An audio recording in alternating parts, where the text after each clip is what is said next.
नमस्कार, आप सभी का बहुत स्वागत है। मैं हूं आपके साथ माजिद अंसारी और आप देख रहे हैं राजस्थान सुपर 100। तो चलिए खबरों का सिलसिला शुरू करते हैं फटाफट अंदाज में। ऑक्सीजन से जुड़ी वस्तुओं और उपकरणों पर अगले 3 महीने तक कस्टम ड्यूटी नहीं लगेगी। ऑक्सीजन की उपलब्धता बढ़ाने के लिए किए गए उपायों की समीक्षा बैठक के दौरान पीएम मोदी ने ऐलान किया।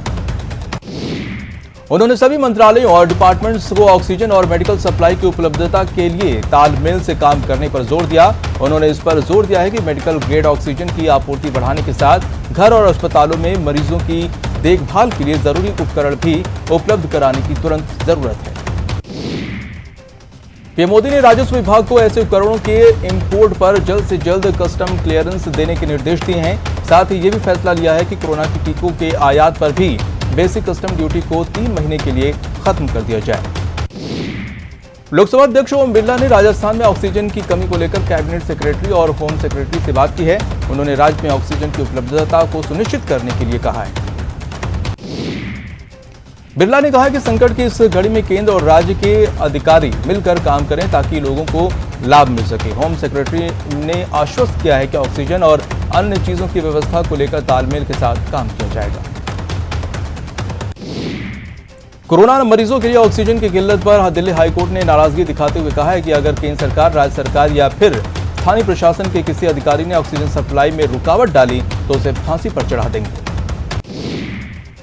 जस्टिस विपिन सांघी और रेखा पल्ली की बेंच ने महाराज अग्रसेन हॉस्पिटल की अर्जी पर सुनवाई के दौरान अपनी नाराजगी जाहिर की है। अस्पताल ने कोरोना के गंभीर मरीजों के लिए ऑक्सीजन की कमी को लेकर अर्जी लगाई थी।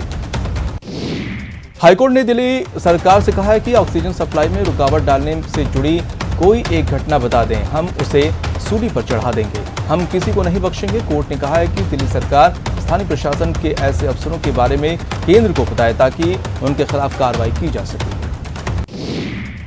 दिल्ली के जयपुर गोल्डन अस्पताल में ऑक्सीजन की कमी के चलते 20 मरीजों की मौत हो गई है। जयपुर गोल्डन हॉस्पिटल में एमडी डॉक्टर डीके बलूचा ने दावा किया कि कल शाम ऑक्सीजन की आपूर्ति में कमी के कारण करीब 20 बेहद गंभीर मरीजों की मौत हो गई। वहीं मृतक के परिजनों ने अस्पताल प्रबंधन पर लापरवाही का आरोप लगाया है। परिजनों का कहना है कि देर रात ऑक्सीजन के 2 बड़े टैंकर अस्पताल पहुंच गए थे। इसके बावजूद मौत कैसे हुई, परिजनों ने अस्पताल प्रशासन पर रात भर पुलिस और मीडिया को गुमराह करने का आरोप लगाया। दिल्ली का बत्रा हॉस्पिटल ऑक्सीजन की कमी से जूझ रहा है। हॉस्पिटल के मेडिकल डायरेक्टर ने बताया कि अस्पताल को रोज 8000 लीटर ऑक्सीजन की जरूरत है, लेकिन काफी कोशिशों के बाद सिर्फ 500 लीटर ऑक्सीजन मिली है। अस्पताल में 350 मरीज हैं, जिनमें 48 मरीज आईसीयू में। गृहमंत्री अमित शाह ने गांधीनगर के आयुर्वेदिक अस्पताल में ऑक्सीजन प्लांट का उद्घाटन किया। इस दौरान उनके साथ मुख्यमंत्री विजय रूपाणी और उप मुख्यमंत्री नितिन पटेल भी मौजूद रहे। भारतीय वायुसेना के विमान ने जोधपुर से 2 ऑक्सीजन टैंकर एयरलिफ्ट किए। ये टैंकर जामनगर भेजे गए हैं, जहां से ऑक्सीजन रिफिल के बाद टैंकर जोधपुर लाए जाएंगे।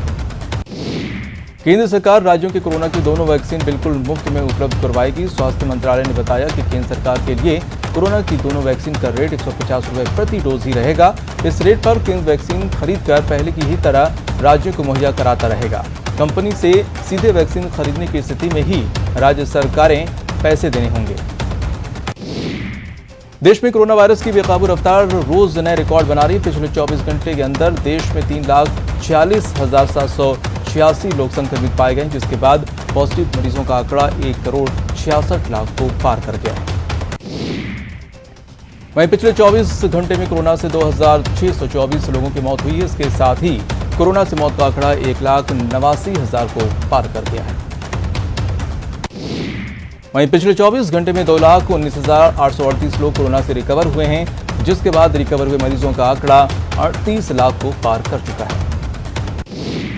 देश में एक्टिव केस की संख्या भी 25 लाख के पार हो गई है। अब यहां 25,43,000 से ज्यादा मरीजों का इलाज चल रहा है। महाराष्ट्र में 24 घंटे के दौरान 66,836 नए मरीज मिले हैं, जबकि 74,045 मरीज ठीक हुए हैं। वहीं 773 लोगों की मौत हुई है। वहीं यूपी में 24 घंटे के दौरान 36,605 लोगों की कोरोना रिपोर्ट पॉजिटिव आई है। वहीं 22,566 लोग रिकवर हुए हैं और 196 लोगों की मौत हुई है। इधर 24 घंटे के दौरान दिल्ली में 24,321 लोग कोरोना संक्रमित पाए गए। वहीं 23,572 लोग रिकवर हुए हैं और 348 की मौत हो गई है। दिल्ली में एक्टिव केस की संख्या 92,000 को पार कर गई है। छत्तीसगढ़ में पिछले 24 घंटे में 17,397 लोग कोरोना संक्रमित पाए गए। इस दौरान 14,284 लोग ठीक हुए हैं और 219 की मौत हुई है। मध्य प्रदेश में पिछले 24 घंटे में 13,590 लोग कोरोना संक्रमित पाए गए हैं, जबकि 10,833 लोग रिकवर हुए हैं और 74 लोगों की मौत हुई। गुजरात में 24 घंटे में 13,105 लोग कोरोना संक्रमित मिले, जबकि 5,010 लोग रिकवर हुए हैं और 137 लोगों की मौत हुई। राजस्थान में कोरोना हर दिन नए रिकॉर्ड बना रहा है। राज्य में पिछले 24 घंटे में 15,398 पॉजिटिव केस मिले हैं, जबकि 64 लोगों की जान गई है। कोटा में 24 घंटे के दौरान कोरोना से 5 मरीजों की मौत हुई, जिसके बाद कोटा में कोरोना से होने वाली मौत का आंकड़ा 238 तक पहुंच गया है। राजधानी में कोरोना के बढ़ते केस को देखते हुए एक नई गाइडलाइन जारी की गई है। 26 अप्रैल से एक दूसरे जिले में आवागमन बंद होंगे और केवल बसें ही चलेंगी। वहीं दुकानें सुबह 5 घंटे ही खुलेंगी। शादी समारोह 3 घंटे का होगा। सीएम अशोक गहलोत ने एक बार फिर लोगों से कोरोना प्रोटोकॉल की पालन करने की अपील की है। सीएम ने ट्वीट किया है कि सभी प्रदेशवासियों को से अनुरोध है कि कोरोना की दूसरी लहर पर नियंत्रण करने के लिए कहीं भी जाएं, मास्क लगाएं, बिना जरूरत घर से ना निकलें। इन दिनों ऑक्सीजन की हर तरफ डिमांड बहुत ज्यादा बढ़ गई है। इस बीच भिवाड़ी से जोधपुर ले जाए जा रहे ऑक्सीजन से भरा टैंकर शाहपुर कस्बा में अचानक खराब हो गया, जिससे पुलिस प्रशासन ने हड़कंप मच गया। हालांकि टैंकर को जल्द ही ठीक कर लिया गया। कोटा में कोरोना मरीजों की संख्या लगातार बढ़ती जा रही है, लिहाजा इसको देखते हुए पुलिस ने कोटा के इटावा इलाके में जन अनुशासन पखवाड़े की पालना सख्ती से करवा रही है। जो भी यहां बिना मास्क, सोशल डिस्टेंसिंग का उल्लंघन करते पाया जा रहा है, पुलिस उसके चालान काट रही है। चूरू में कोरोना मरीजों की संख्या बढ़ने पर जिले के अस्पताल पर दबाव बढ़ता जा रहा है। जिले में 1727 कोरोना के एक्टिव केस हैं, लिहाजा अस्पतालों में ऑक्सीजन की खपत बढ़ गई है। जिला अस्पताल में बेड फुल हो गए हैं। अधीक्षक डॉक्टर FH गौरी ने सामान्य सर्जरी को तत्काल बंद करने का आदेश दिया है।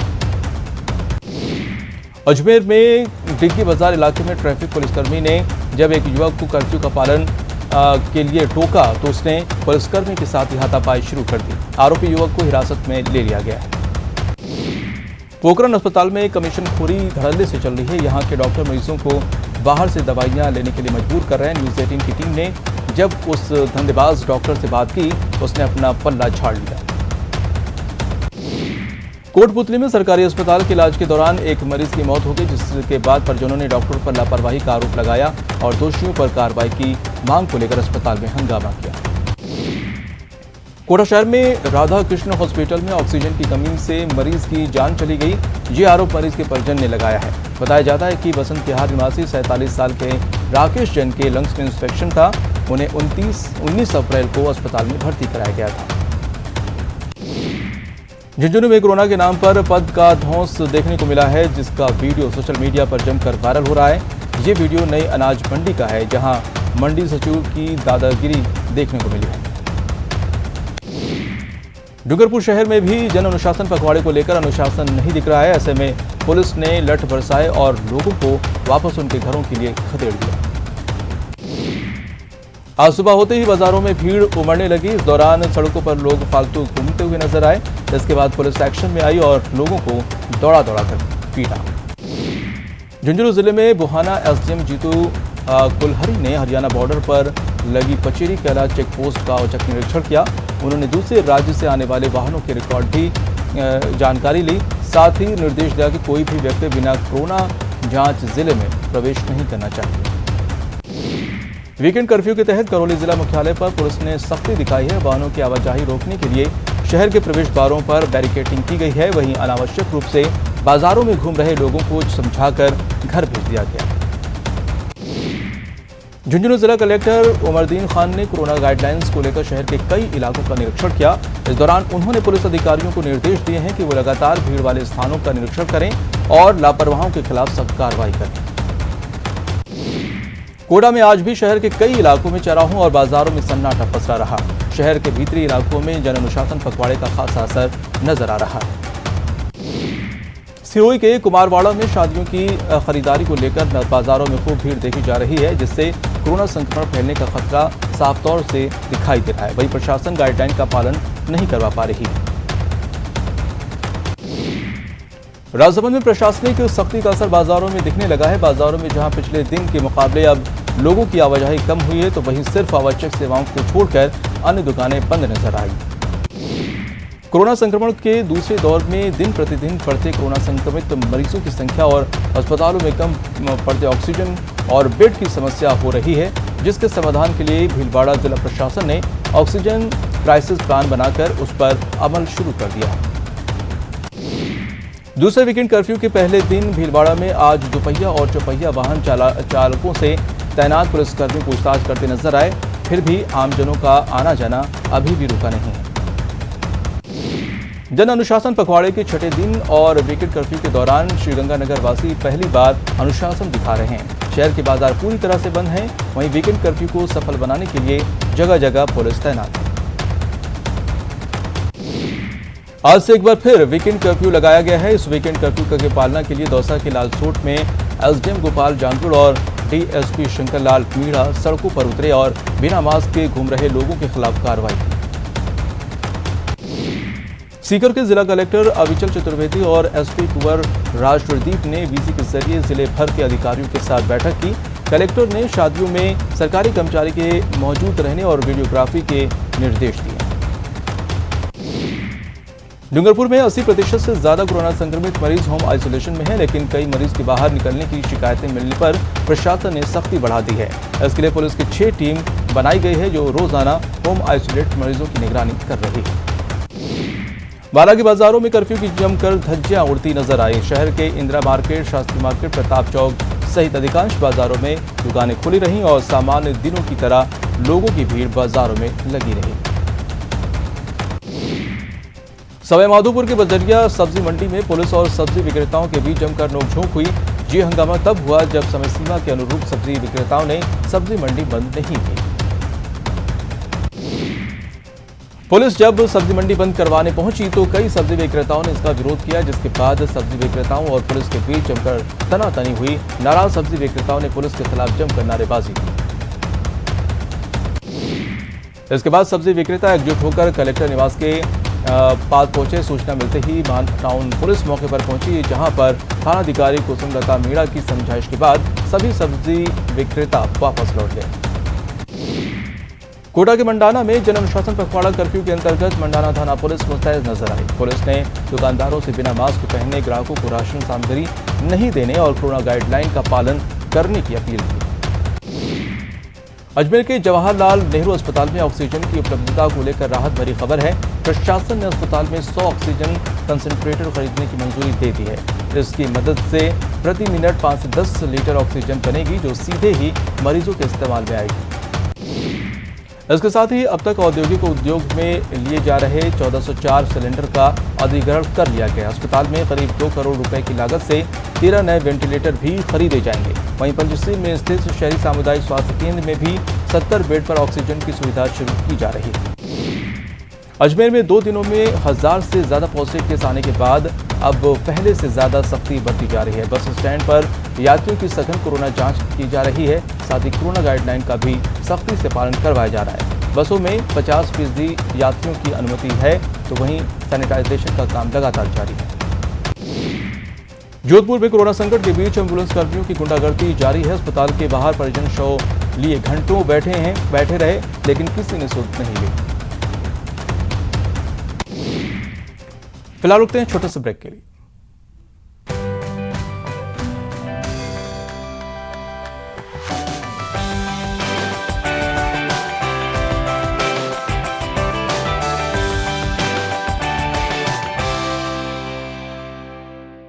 ब्रेक के बाद आपका स्वागत है। देखते हैं कुछ और अहम खबरें फटाफट अंदाज में। कोटा में वीकेंड कर्फ्यू की पालना करवाने के लिए मंडाना थाना पुलिस मुस्तैद नजर आई।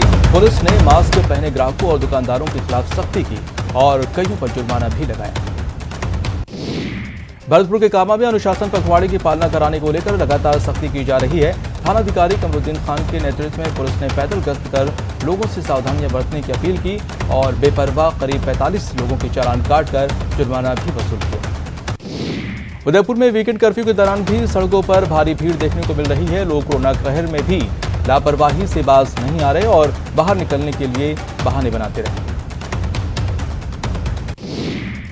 जैसलमेर के राजकीय जवाहर अस्पताल में लापरवाही की खबर सामने आई है। यहां कोविड सेंटर में एक शव 5 घंटे तक मरीजों के पास पड़ा रहा, जिससे उन्हें काफी परेशानियों का सामना करना पड़ा। न्यूज 18 ने प्रमुखता से इस खबर को दिखाया, जिसके बाद अस्पताल के प्रबंधक मौके पर पहुंचे और शव को मोर्चरी में रखवाया। कोरोना के कहर के चलते सरकार ने गाइडलाइन जारी की है, जिसके चलते सवाईमाधोपुर जिले की कृषि उपज मंडियों में करोड़ों का कारोबार ठप होने की कगार पर है। वहीं सैकड़ों लोगों की रोजी रोटी पर संकट के बादल मंडराने लगे हैं। प्रदेश में कोरोना ने दहशत फैला रखी है। पोखरण शहर सहित ग्रामीण क्षेत्रों में गश्त करके हर वक्त पुलिस प्रशासन अलर्ट मोड पर नजर आ रही है। सवाईमाधोपुर में वीकेंड कर्फ्यू लगा हुआ है, जिसके चलते बाजार में आवाजाही नहीं के बराबर है। बाजार में वीकेंड कर्फ्यू के दौरान बंद का असर पूरी तरह से दिखा जा रहा है। सवाईमाधोपुर में कोरोना संक्रमण लोगों पर कहर बरपा रहा है। रोजाना सैकड़ों की तादाद में लोग संक्रमित हो रहे हैं। बावजूद इसके लोग समझने को तैयार नहीं। बजरिया सब्जी मंडी में लोग जमकर कोरोना गाइडलाइन की धज्जियां उड़ा रहे हैं। कोरोना को रोकने के लिए एक बार फिर प्रदेश में वीकेंड कर्फ्यू लगा दिया गया है। प्रदेश के गृह विभाग ने जन अनुशासन पखवाड़े को लेकर नई गाइडलाइन जारी की है। नई गाइडलाइन जारी होने के बाद दौसा में पुलिस गाइडलाइन की पालना कराती हुई नजर आई। जालोर में 968 से ज्यादा कोरोना के एक्टिव मामले होने के बाद भी लोग इस बात को गंभीरता से नहीं ले रहे। लोग जन अनुशासन पखवाड़े के नियम कायदों की धज्जियां उड़ाते नजर आए। प्रदेश में चले जन अनुशासन पखवाड़े के तहत सरकार की ओर से पाबंदियां बढ़ाने के बाद सीकर शहर में शनिवार को हालात काफी बदले नजर आए। कोटा के न्यू मेडिकल कॉलेज अस्पताल में कोरोना रोगियों की लगातार बढ़ती संख्या के बाद अब अस्पताल प्रशासन ने कोरोना रोगियों को भर्ती करने से मना कर दिया है। भरतपुर जिले के नदबई कस्बे में कोरोना गाइडलाइन की पालना कराने को लेकर प्रशासन सख्त नजर आ रहा है। झुंझुनू के चिड़ावा में श्री विवेकानंद मित्र परिषद के तत्वाधान में होम्योपैथी दवा और सैनिक का वितरण किया गया। कोरोना काल में आम लोगों को हाथ का साथ मिल रहा है। पूरी कांग्रेस इस संकट काल में पीड़ितों की मदद में जुटी हुई है। झुंझुनू के बुहाना थाना के पुलिस के कर्मचारियों ने अपनी सहयोगी महिला कांस्टेबल की बिंदौरी की रस्म थाने में संपन्न कराई। पीएम नरेंद्र मोदी ने राष्ट्रीय पंचायती राज दिवस पर वीडियो कॉन्फ्रेंसिंग के जरिए स्वामित्व योजना की शुरुआत की। न्यायमूर्ति एनवी रमन्ना को देश के नए मुख्य न्यायाधीश के रूप में शपथ दिलाई गई। नागौर के रहने वाले वीर चक्र प्राप्त पूर्व सैनिक हाजी नूर मोहम्मद का निधन हो गया। डीआईपीआर के निदेशक पुरुषोत्तम शर्मा ने अपना पदभार संभाल लिया है। बाड़मेर एसीबी ने बड़ी कार्रवाई को अंजाम दिया। एसीबी ने कनिष्ठ तकनीकी सहायक को 1 लाख की घूस लेते रंगे हाथों गिरफ्तार किया। अलवर के मंडावर थाना पुलिस ने बीती रात शराब ठेका और पुलिस पेट्रोल पंप लूटने की योजना बनाते हुए 3 बदमाशों को गिरफ्तार किया है। झुंझुनू में रघुनाथपुरा टोल को किसानों से मुक्त करवाया गया। दौसा रेलवे ओवरब्रिज के पास एक नाबालिग लड़की ने फंदा लगाकर अपनी जान दे दी। कोटा में शनिवार को मारे गए प्रॉपर्टी डीलर बलराज जादौन का शव पोस्टमार्टम के बाद परिजनों को सौंप दिया गया। चलिए